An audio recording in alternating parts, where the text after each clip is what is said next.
My sister and brother-in-law are deep into conspiracy theory rabbit holes, and confronting them seems to erode the relationship, so I have just been staying quiet. Is there a good method to go about discussing conspiracies without putting the people who believe in them in defensive situations? So I really appreciate this question. I've actually gotten a lot along like a similar vein where we're trying to convince a parent out of a position that they hold. Oftentimes that's because it's conspiratorial or racist or like some other reason that it would like be yikers to you. I think a helpful place to start with that though is figuring out the why of the problem. So if you really want to convince them out of this position that they have, ask yourself why. Or if you just want to have a general conversation like the person asking this question seems to imply, then ask yourself again, why are you having that conversation with them? If it's to learn more about the conspiracy theory, then obviously like the smartass answer is that, well, of course, then you should just ask them to explain it to you and ask them to be the expert about this thing that you don't know about, right? Have them tell you about the conspiracy, why they believe in it, where you can find evidence about it, who the most influential speakers on the topic are, those kinds of questions. That is a direction you could take conversation with these people, keep them in your life, and entertain their fantasy. But the problem is that I think a lot of you want to eventually convince them out of that position. And I would say to put the brakes on and ask yourself why it is that you want to convince them out. A lot of people naturally jump to a place where they tell me, oh, it's because of my ego, or like, oh, yeah, it's just because I think it's stupid, or something like that. But I think just as easily they could say that it's because they feel bad about it, or they feel like that person is trapped, or whatever. So really sort through why it is that you want to talk to them about this. If it's to convince them out of it, really do some soul searching on why you're trying to do that, because that'll inform what the next step should be for you. For almost everyone that I've talked to privately, the next step has been to just ease off of that. There's 101 other things that you could talk to the people that you love about without causing all of this strife between you. So focusing on this one little problem all of the time, of course, is going to degrade the relationship with them, which is something that you've implied in your comment. And again, I've seen with other people, myself included. So if you're trying to pursue these things to convince them out of it, really think hard on the why of that and maybe reconsider. You may recall in my talk with Destiny that I said that a lot of what Geisha is talking about seems to be coming from a place of fear. If you explore why it is that they believe in these conspiracies and you're really listening for like a deeper meaning behind that, you may find that it's coming from fear, or it's coming from seeking knowledge that other people don't have, or it's coming from a distrust of institutions. There could be a lot of like thematic reasons for why they believe in this thing. And if it is something thematic, like fear or like a distrust of institutions, you're not the one that can fix that. Like, frankly, you're not the one that's going to convince them that the government is good. You're not the one that's going to convince them that there aren't secretly like a shadowy group of people running the world. You're not the one that can tell them enough information to where they feel like they've unlocked some other secret, right? So it's very difficult, and it's really going to depend on the reason that they've been convinced into it to try and convince them out. That's what I would say in regards to that. How'd you get started with writing essays? I spent a bit of time thinking about this because the obvious answer is the one that I normally give, which is that I started, in my later years of high school. But the more that I thought about it, I think that it may be worth like divulging some more lore before, we get into that. Prior to doing homework, or prior to doing essays in particular, I actually help people with their homework.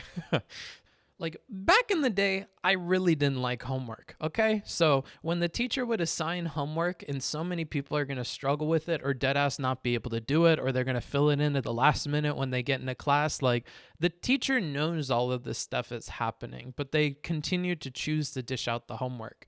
So in my youthful naivety, I decided that it would be helpful to be like a Robin Hood of intelligence and to just give out my homework to people. So when I would be in Spanish class, class, I would try to like tell everybody what the answers were. Or if I was in chemistry and I could figure things out, I would try to get together with other people that understood the parts I didn't to fill out the whole thing and then give it to everybody. Anytime a class would do something like let us all vote on answers or take a final together, I would be the first person to try to organize that in a way where we're going to maximize the grades for everybody. I really didn't like the institutions that were present in school, and I tried to do my best to sabotage or get around them. And a part of that was helping people with their homework, giving them mine to copy, or just dead ass organizing ways that we can get around what's expected of us in school. As a part of that, I started doing papers for people. And what that would look like is I would just give them my paper, give them my outline, and then they would, I would help them through writing their own. But I started to get offers for writing papers for people. And while I didn't want to poop where I eat and do that at the school, I did start taking offers from people outside of my own school. And basically what ended up happening is word ended up getting to the college that I did that sort of stuff. And then the college students started asking for that. And at that point I figured, oh, I might have something here.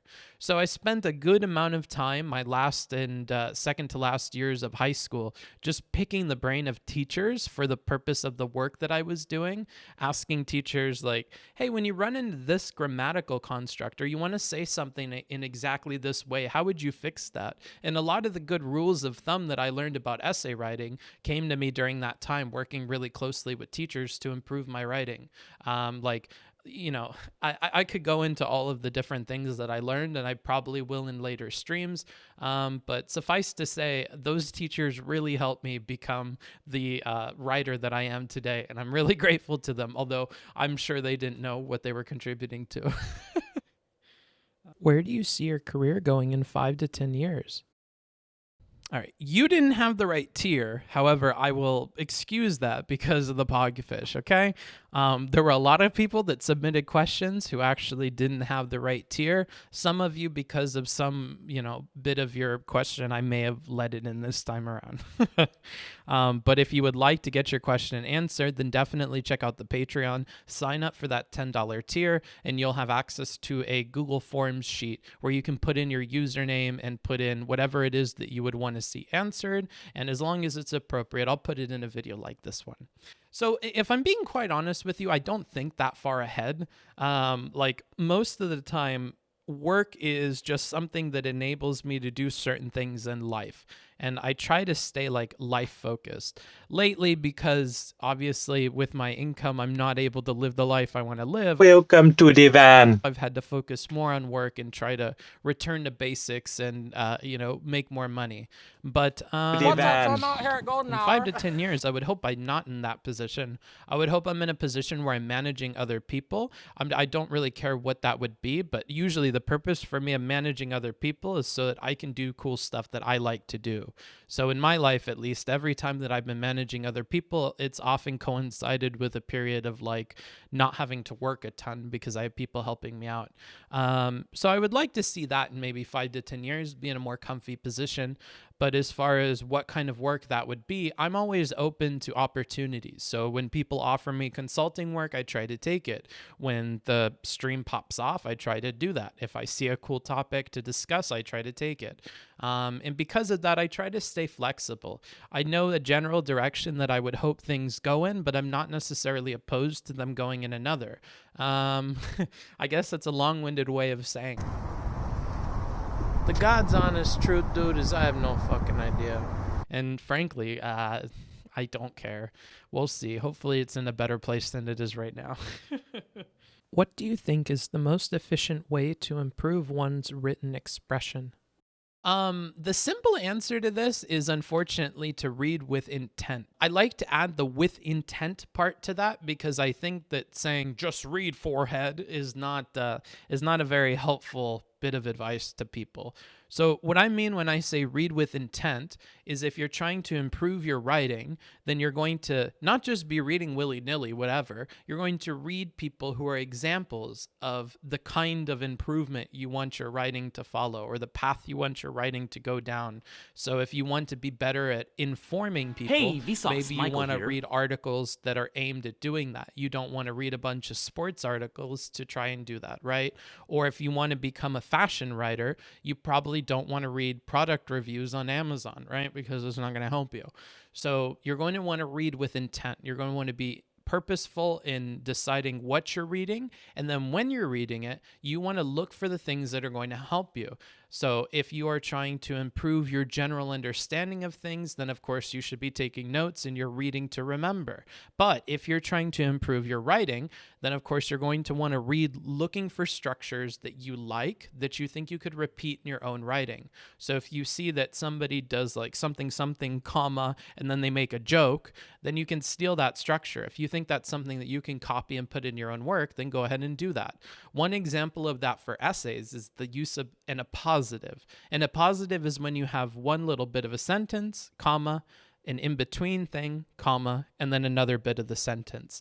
A good rule of thumb for appositives, if you want to make them nice and crisp, I guess, would be to make sure that you can read the part in the beginning and the part at the end without the part in the middle.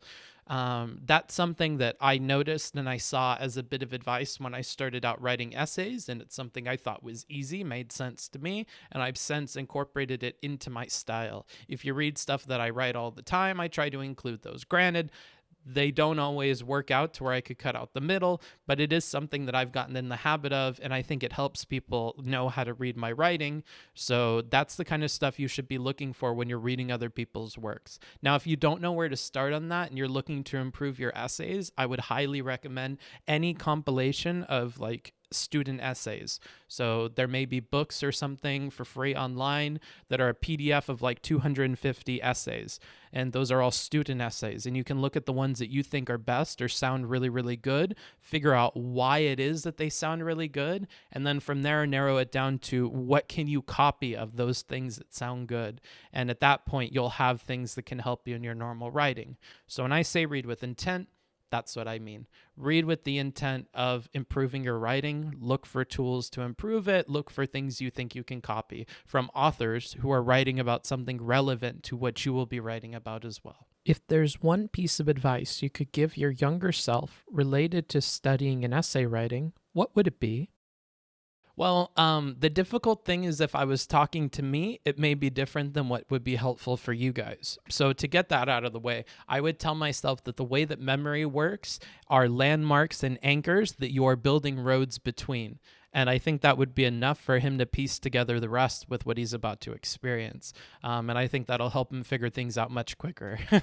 But for you guys, what I would say, to make sense of what I'm trying to tell myself there is basically recognize that for memory, you're building off of an organic system and you're trying to make sure that kind of like in athletics, how you know that during doing certain things with your body will result in like certain effects. Like, you know, the perfect punch, you have to like turn your wrist as it's going out and you don't want to like fling your shoulder so you'll, you know, throw your shoulder out of socket. Like there's a lot of things that you learn about the motion. And I think the same thing works with organic memory. You really want to start observing the motion of memory, how it looks when you're trying to recall things and how you end up arriving at deeper, like thought out conclusions. What are the things that you're using to come up with those? And in my personal experience of doing that, I found that the easiest way that I can explain that to students in tutoring is that look for natural memories that are stuck in your head, and those are going to be our anchors. And oftentimes between those anchors are all of our other memories. So maybe you have a big memory about movies, like you know one movie in particular, and then you can reason your way to other memories of other movies you have based on that one. Or maybe there's an event in history you remember really, really well from a personal experience, and you can remember certain things that happened in your life prior to that event and after that event, but it gets fuzzier the further out you go. Well, what my idea is that if you know that there's an anchor there and everything around it's really solid, all you need to do is make sure that before things fade out, you find another anchor, and then you can connect those two ideas in your head. And if you build out a network of all of these different anchors and you have a map for that in your head of how to navigate it, then essentially you can remember a ton more than you would otherwise, just because you've been intentional about navigating the space up here. And so that's what I try to tell people. When they study and stuff, I also tell them to be conscious of how it is during studying sessions that memories start to form. Are you forming memories when you make a joke? Are you forming memories when you do like a group study session? How is that happening? Is it when you're eating food or snacking while you're doing that? Is it when you're listening to radio? I don't know. Figure out what is creating the conditions for these memories to form, and then start to take advantage of that. And like I said with the reading, have intent, have purpose, and start to, do your study sessions and actively try to form memories in a way that will work out for you, not just in the way that nature intended it. Now that you know, like, the way that things work, you can start to use them to your advantage and leverage that in a way that will help you. What YouTube channels would you recommend?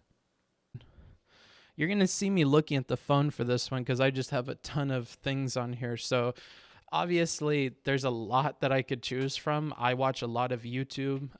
So what I would say is Technology Connections is a big one. He talks about different kinds of tech and what makes them cool, how they work, why he appreciates older technology. If you like cooking, there's Adam Ragusa, who actually shows you how he's going to make the recipes. Now, I like to use fast motion shots in cooking videos for two reasons.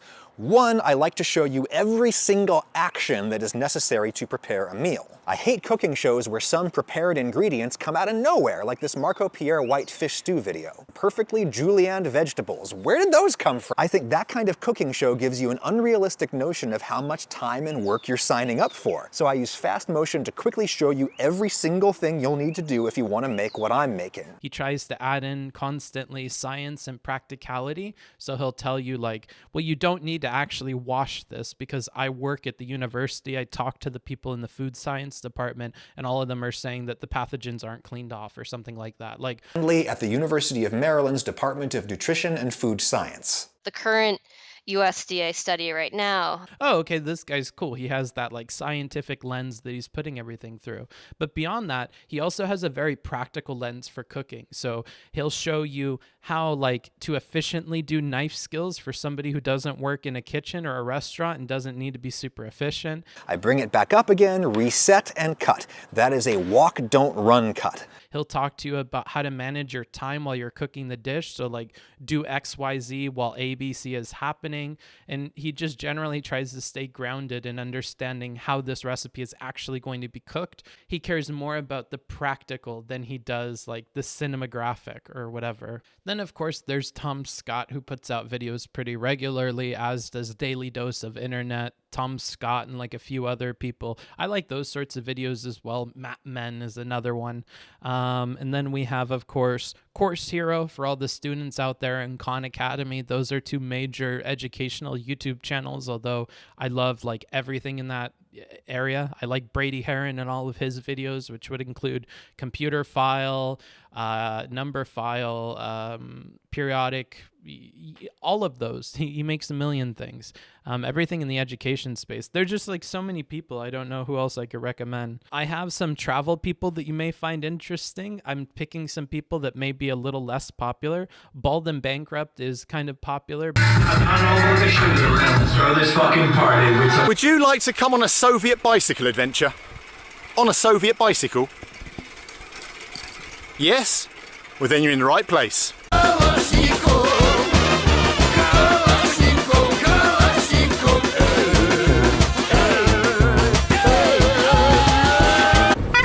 You may like him. He goes through like Soviet states and stuff like that, or previous Soviet states. We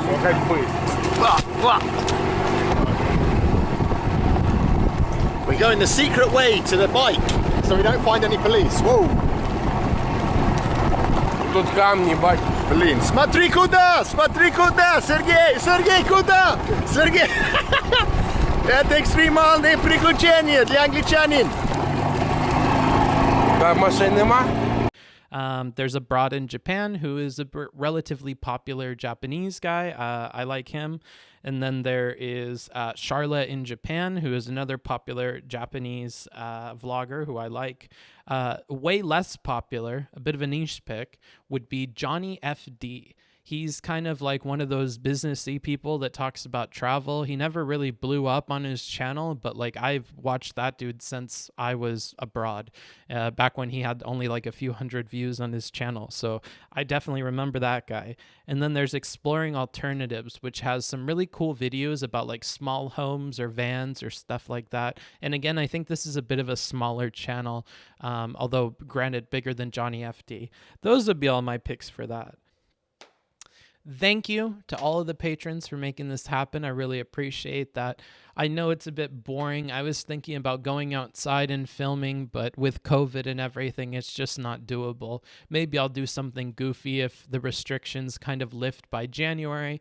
But in the meantime, I really do appreciate all of the support that you guys have given. If you want to have a question answered here, then of course, if you join Patreon as a giver, then your question can be sent before the end of the month, and then I'll do a video like this one.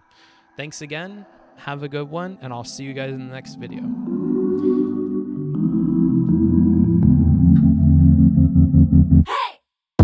Hey!